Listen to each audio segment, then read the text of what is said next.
I'm Tim Greene. This is my story. My earliest memories of singing with my family was Tony standing up beside my dad on the piano bench because he was so young and so short, and Kim standing beside of him, and me standing behind all three of them holding a bass guitar in my hand, and we would sing in the house and try to learn parts and that kind of thing. And Dad would start booking us at different revivals and different places. And one day, Martin Cook of the Inspirations called us, and he said that he wanted us to go with him to some of the places where they were going.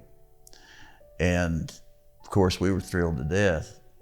So my dad sold his business immediately, bought a bus, and we started following the Inspirations around everywhere they would go for a year.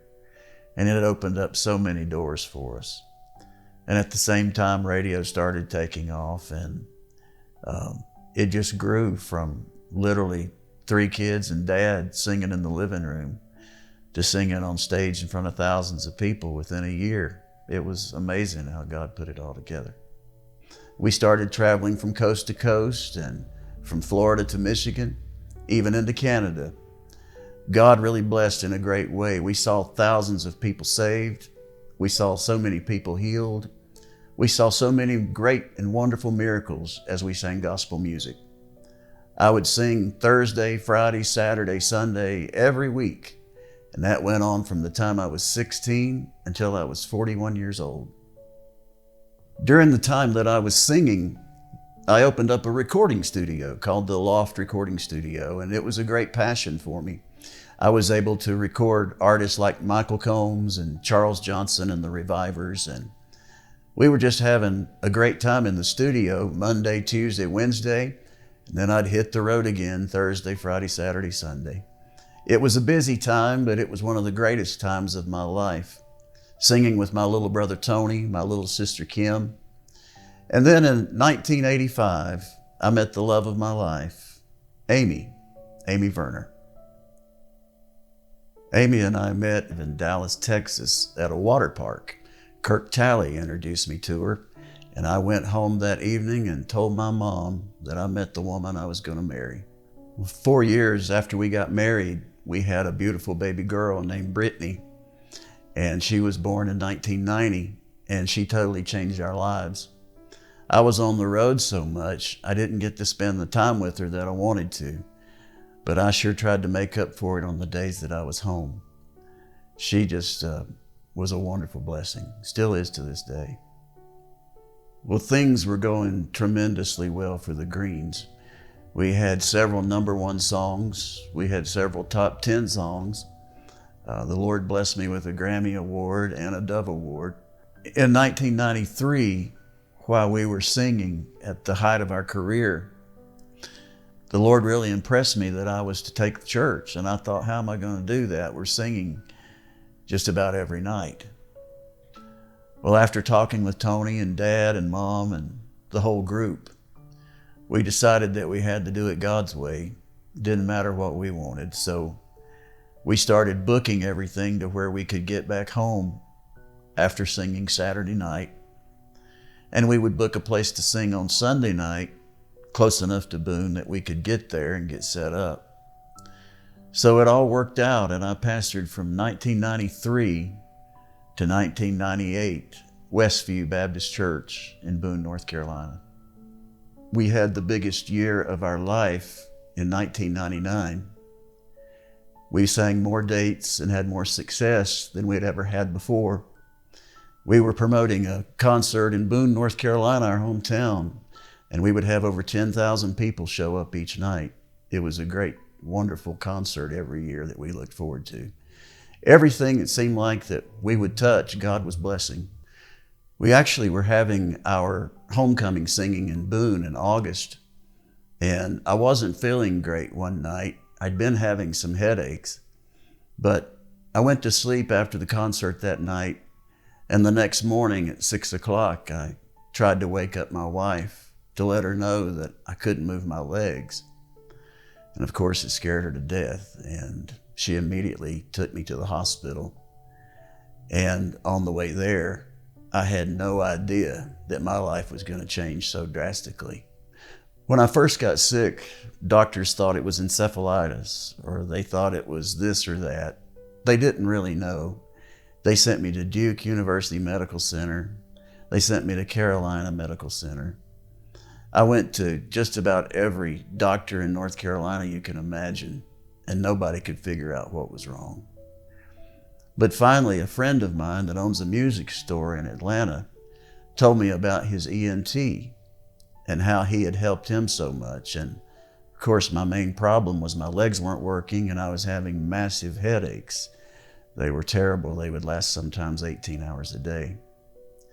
So my friend told me about this doctor in Atlanta, Dr. Don Dennis.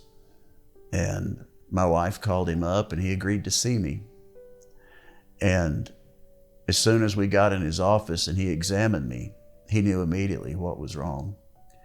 He said, "Tim, you've got Aspergillus mold all in your sinus, and it's in your lungs, and it's gotten into your bloodstream, and therefore it's in your brain. That's why your legs aren't working." He said that if I could even get better, we were looking at a 10 to 12 year recovery, and he wasn't sure that I would ever get better. And I cried out to God so many nights, "Lord, why does it have to be like this? I just don't understand." Well, my main symptoms were the headaches. They were terrible, like 18 hours a day. My legs wouldn't work. I was shaking profusely on the right side of my body. Dr. Dennis told me that I was going to have to clear my environment from any mold whatsoever. I had to get to a 0 mold count everywhere I was spending time. So we had to do over $100,000 in renovations to our house. And during all of that, as they were cleaning the mold out, I got sicker. And I went into anaphylactic shock several times while they were doing the reconstruction. Dr. Dennis told me that we had to find out where I was getting exposed to Aspergillus that I was so allergic to. So he sent me home with Petri dishes to open up and to find out where the mold was coming from. We tried it in my house, in our church, in my bus, in my studio, everywhere I was spending time. We sent him into the lab, and the lab called the doctor and said, "There's a little bit of mold in all these places, but it's not the same kind that's making him sick." So Dr. Dennis called me and he said, "Have you thought about your car?" And I hadn't even thought about it. So we put the Petri dish underneath the seat in my car. I was supposed to leave it out for 6 hours, but for reasons unknown, we only left it there for 4 hours. Closed it up, and I was going to mail it to him the next morning. And by the next morning, the Petri dish was completely black. So I knew something was up. When we got the lab report back, it was the exact mold that was in my sinus and in my lungs and in my blood.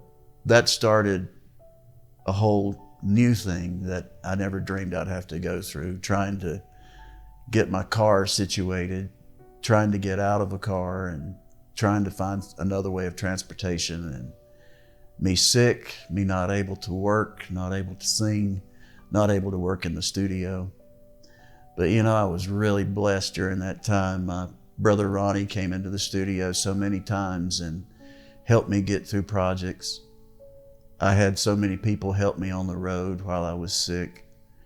My little brother was awesome.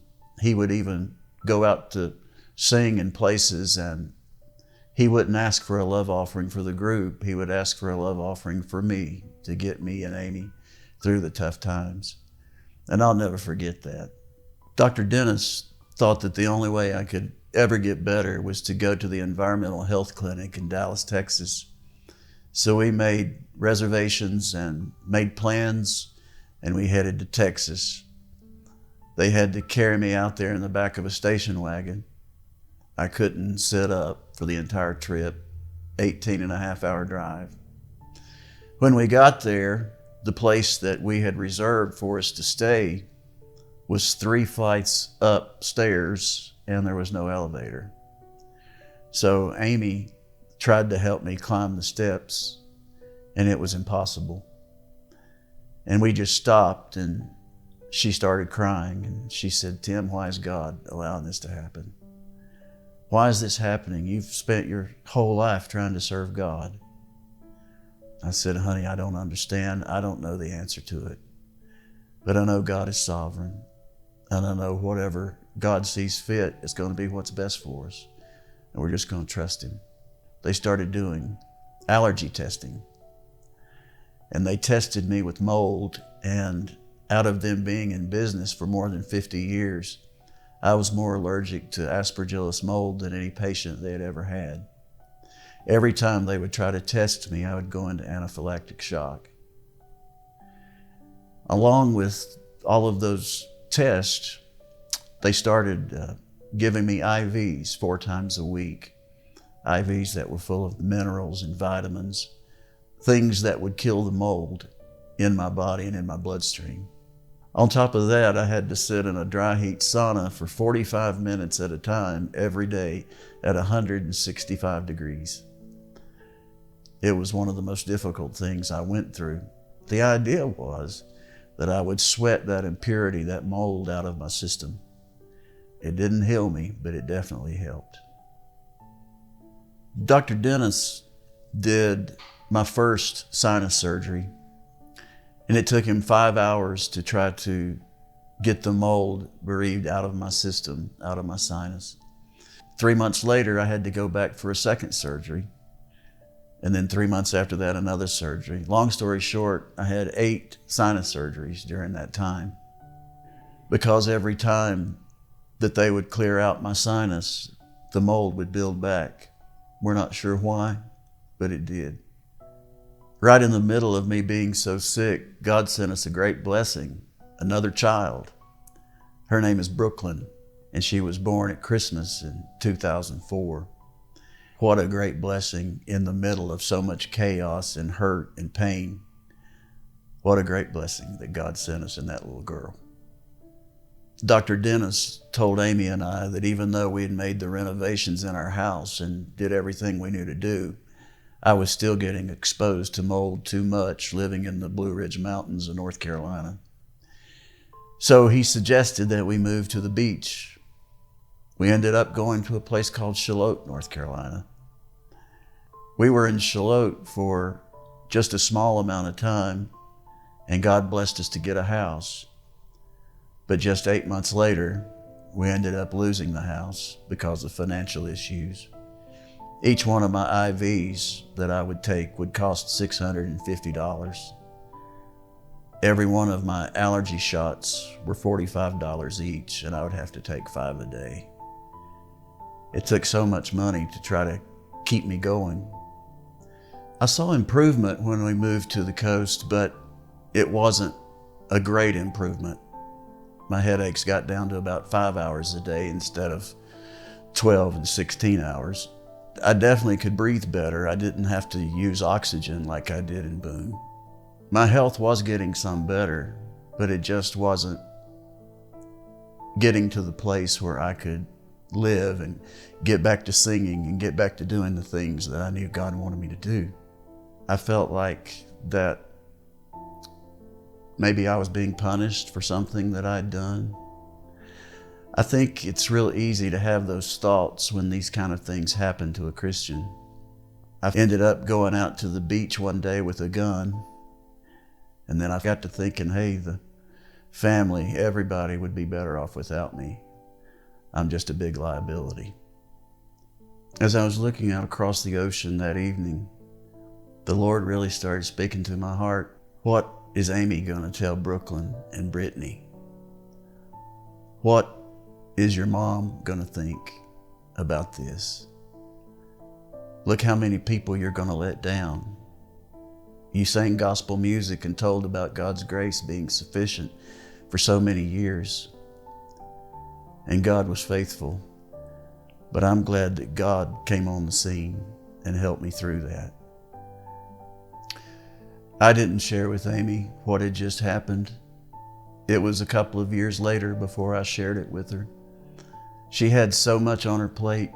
She was so worried and concerned about me all the time. And I just couldn't add anything else to it. So I tried to carry that by myself. And then I finally gave it to the Lord, and the Lord totally removed it from me. A couple of years before the Lord healed me, I was out at Ocean Isle Beach with my guitar, and I was trying to write some songs. I had my Bible with me and opened up my Bible, and it just fell open to 2 Kings chapter 5. And I started reading it. I couldn't remember what 2 Kings 5 was, but it's the story of Naaman and how Elijah told him to go into the water and wash 7 times. And as I read that passage of scripture, the Lord just started speaking to my heart so strongly and saying, Tim, I'm going to send a preacher to baptize you in this Atlantic Ocean you're looking at. And he's going to baptize you 7 times like Naaman. And when he does, you won't be sick anymore. I started looking for that preacher to come any day, and 2 weeks passed, no preacher came. A month passed, 3 months passed, 6 months passed, no preacher came. I was getting more sick by the day. Financially, things were worse. But after a couple of years, I was driving a little car that Johnny Cook had sold me for a penny. We had lost the other cars. And we were driving that car up the road, and all of a sudden, I know this sounds strange, but it's the honest truth, I thought I saw the outline of a man's face in the windshield. Scared me to death. The man was Preacher Larry Walker, a man that I had known for years, but I hadn't seen him in about 7 years. Didn't know what he was doing, didn't know what was going on in his life. But I thought, Lord, why are you showing me his face? What are you reminding me of Larry for? And then I got to thinking maybe I just need to pray for him. So I pulled the car off beside the road and I prayed for him. And after I prayed, I went on back home to that little rental house and put the key in the door, and the door opens up. And as I'm opening up the door, the telephone started ringing. And I went and picked up the phone, and guess who it was? It was Larry Walker. And I said, Larry, this is incredible. I said, you won't believe what just happened to me. And he said, well, Tim, you won't believe what just happened to me. I was driving downtown Winston-Salem a few minutes ago, and I thought I saw your face pop up in my windshield. I said, well, that's incredible. That happened to me with you just a little bit ago. And we started talking. And in the course of our conversation, he was asking me if I was feeling better, if I was still sick. And he said, you know what? I need to just come down there and baptize you in the Atlantic Ocean 7 times like Naaman.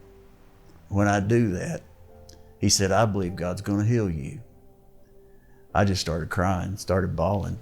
I said, Brother Larry, you won't believe this, but God told me he was going to send you. I didn't know who you were going to be, but he told me he was going to send a preacher 2 years ago. And here you are. I said, how quick can you get here? He said, I'll be there Sunday. So Sunday came. We went in to church together at our home church.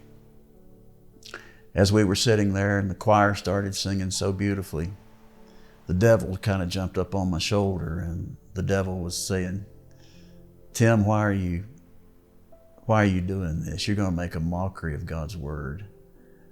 But you know, I was thinking immediately, hey, the devil's a liar. And the Lord's put so much of this together, it has to be right. But just a few minutes later, the preacher gets up at church that morning, and he said, folks, your pastor's sick. And he said, he called me and asked me to preach for him today. And he said, I don't know who this message is for, but he said, last night God gave me this message so strongly, I know it's for somebody in this room today. He said, everybody open your Bibles to 2 Kings chapter 5. I want to read you the story of Naaman going into the water and washing 7 times. The Lord gave me a confirmation right then that I was doing the right thing. They said on the radio that the Atlantic Ocean was 53 degrees that day. It really felt like 35. It was really cold. But he baptized me the first time. I thought I was going to freeze to death. About the 3rd time, it started getting a little warmer. And by the 7th time, that water honestly felt like it was warm, almost hot. And I came up out of the water and I shouted, praise the Lord. And when I did, there was another person there that I hadn't seen when I went into the water. It was a little Spanish girl, about 5 feet tall. And When I came up out of the water, she took her index finger and pushed it in my chest, and she said, "Tim Greene, receive your healing." And I just about did backflips when she did that. But I knew that the Lord had done something so wonderful. We just had a great church service on the beach. And on the way home from the beach, corruption and all kinds of terrible things started pouring out of my sinus, out of my throat, out of my ears. And within a week, I was back at the doctor, Dr. Dennis in Atlanta. And he checked me out and he said, "What in the world happened?" He said, "It looks to me like you're completely free of aspergillus mold." God did an awesome thing for me that day when he healed me by his grace. It wasn't a fast-paced recovery by any means. I wanted to go back on the road with the family and continue singing, but things just didn't work out. So I felt like the Lord wanted me just to go by myself around the country and share my testimony. And I started doing that. I would travel every Sunday somewhere in the country and come home on Monday morning and head out the next weekend and do it again. Just sharing that testimony anytime anybody would give me a platform. And God started really blessing that and using that. And that sent me on the road to recovery financially and most of all spiritually. I set up a recording studio in my home in Charlotte, and God started sending me clients almost immediately. And that was a great blessing in helping restore us. And I was able to record some wonderful albums. In the time between the Lord healing me, my little brother passed away. I just couldn't continue on as the Greenes, doing things as we were doing it with Tony for all those years. I knew there had to be a change in the way that I did it, so I felt like I was supposed to hire 2 guys to go with me as the Tim Greene Trio. And that's what we did, and we traveled for 6 years while I was in Charlotte.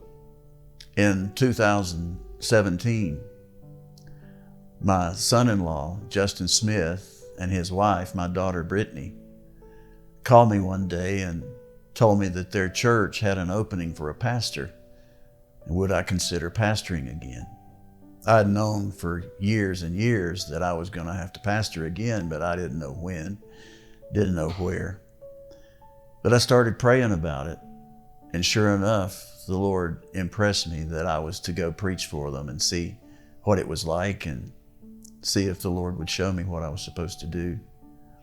I went to preach for them 3 times, and they called me just a couple of weeks later and said that they had voted me in as pastor. So all of a sudden, after living in Charlotte for 16 years, it was time for us to pack up and move back closer to home in Boone, North Carolina, move back close to Greensboro. A little place called Ruffin, North Carolina, is where Victory Church is located. And that's where they called me as pastor, and I'm still there today, trying to do my best for the Lord. I definitely am changed. I'm not the same man I was when the Lord allowed me to get sick. I totally changed that day, and when he restored me, but I'm not the same man I was before I got sick. I still have trouble walking sometimes and face depression almost every day.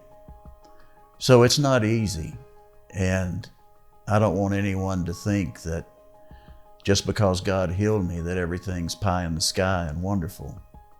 There's still some hardships that I have to go through, and there's hardships that everybody has to go through.